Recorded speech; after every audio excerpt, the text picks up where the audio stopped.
has some experience to work with teams, right? Yeah. Have you ever had some lousy team partners? I'm sure you had that experience. Okay. So PT fit, that indicates that climate is very important in this team or in this organization, right? So these are more, it's a kind of complexities, for the whole organization. But who create this kind of culture? The leader is very important. Okay, the leader set up all this culture. So then for the employee, well, for them to stay to work in this, environment, they feel comfortable. The other day I met, there are two students, they graduate, I think they took my class, I think they graduated like 3 years ago, yeah, and then it's the weekend, so then they came back and visit. Yeah, so then I chat with them a little bit because I've been graduate for 3 years. And then these two girls, I asked them, one, she told me after she graduated, stay at the same company for 3 years already. But then the other girl, she told me she already changed for 3 or 4 jobs. Okay, so of course I chat a little bit with the students. Yeah, so then this one who changed the job quite often, yeah, I asked her why. Yeah, she told me that, because for the job she used to work for, she did not really like it. Yeah, because of like the climate, the phenomenon, the atmosphere, she does not feel that comfortable. Yeah. And then she told me that the current job that she has, after she changed for a few jobs, and she feel like the current job itself is, she feel quite comfortable. Like maybe the supervisor and also the colleagues are good. Yeah. So that is also an interesting issue, Yeah. Like it also will be various by that candidates, the staff's personality, right? And fitting with this different culture, different organizational culture, right? So, yeah, then that is a more strategic perspective. Okay, so then as we mentioned over here, climate.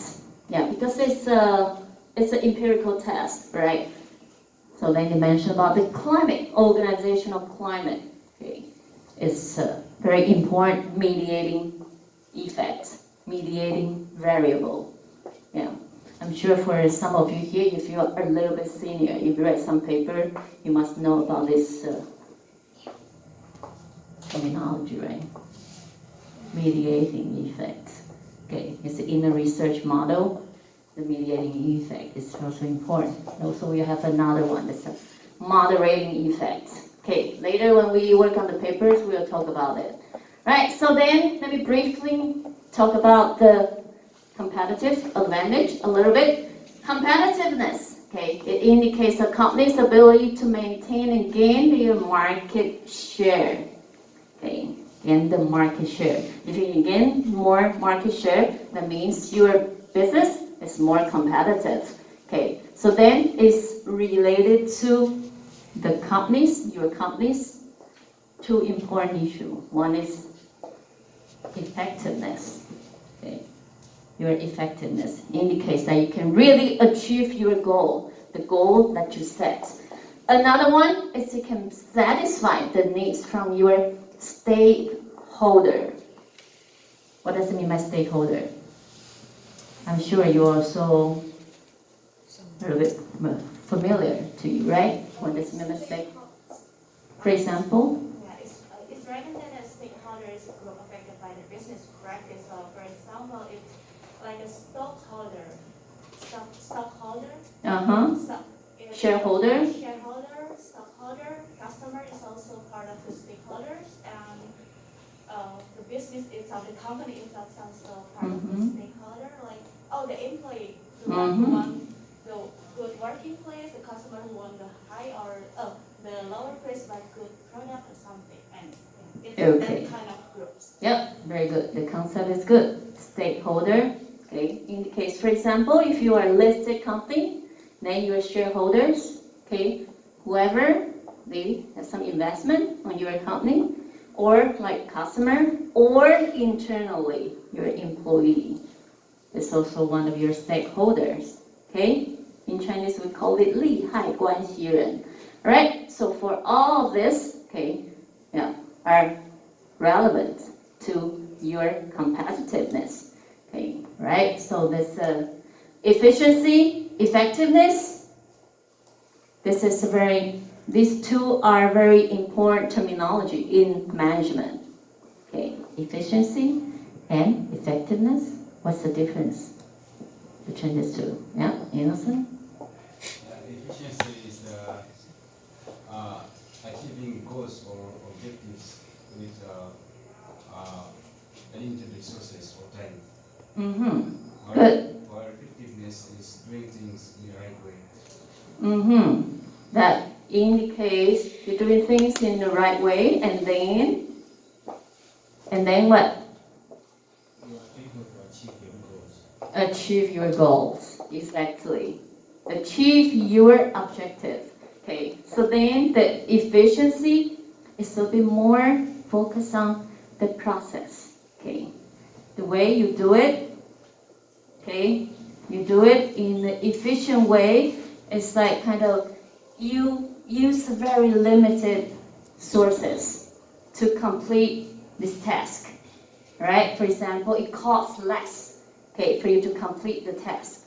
It also brings you more efficiency. It indicates the means, the approach that you use. But then the effectiveness indicates the objective. Can you really achieve the objective? Can you really achieve the goal? Can you do things in the right way? Let me give you a simple example. Okay, for example, in a few weeks later, you're gonna have a test, right? Yeah, but then, well, there are some students, they skip the class.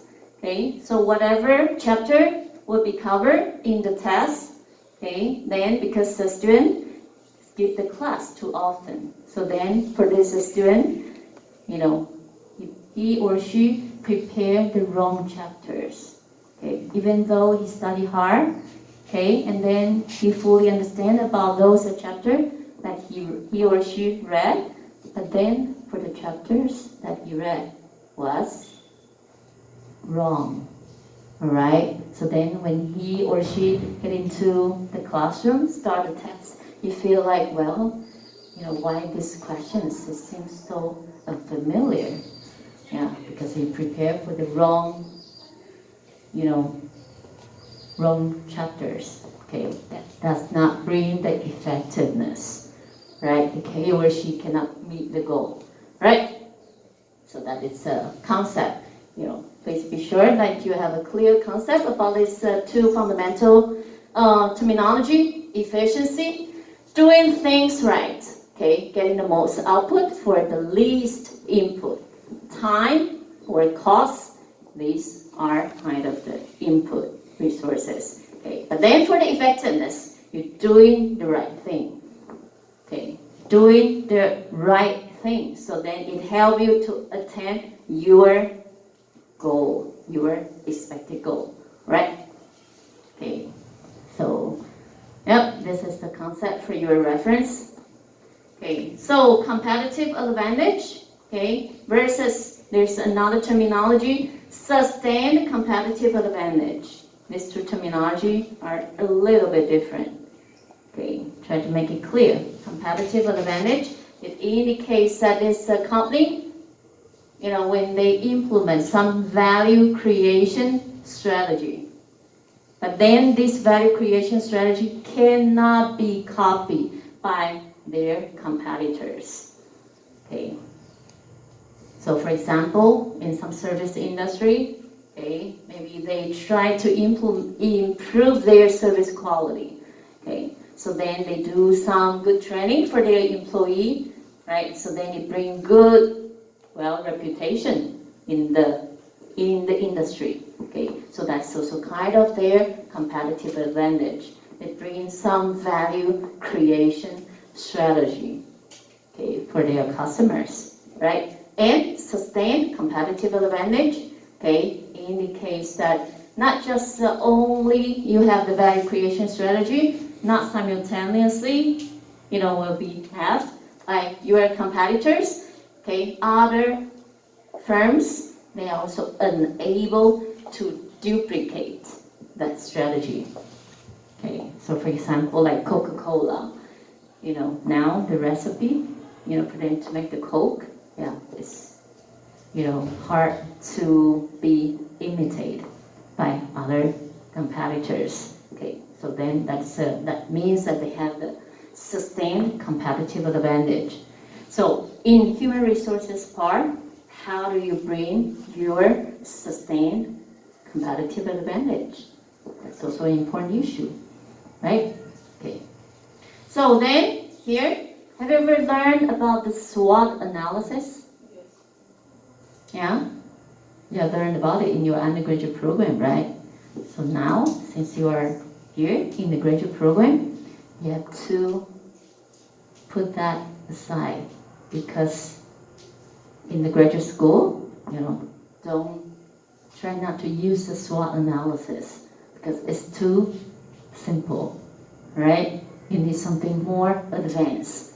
Okay, that is the issue related to, we call it the resources-based view. Okay. Resources-based view. Actually, the concept is a little bit similar to we call it like a SWOT analysis, right? But then, it's a little bit more advanced, right? So the resources-based view, if you are interested, you can read this journal paper. It's from Barney, 1991. Okay. If you Google for it, Barney, 1991, it comes up with the paper. Okay. This paper's title is called Firm Resources and Sustained Competitive Advantage. Okay. As I mentioned earlier, it shows it because it's the font size is a bit small. How many times it's been cited? 71,000. I checked for it yesterday. 71,000 times it has been cited, this paper.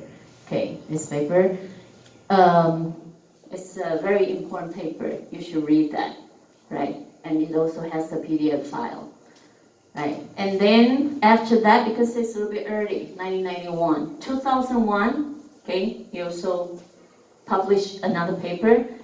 He made a little bit revision, okay, for that the concept there. Okay, it seems I need to let you take a short break. Okay, about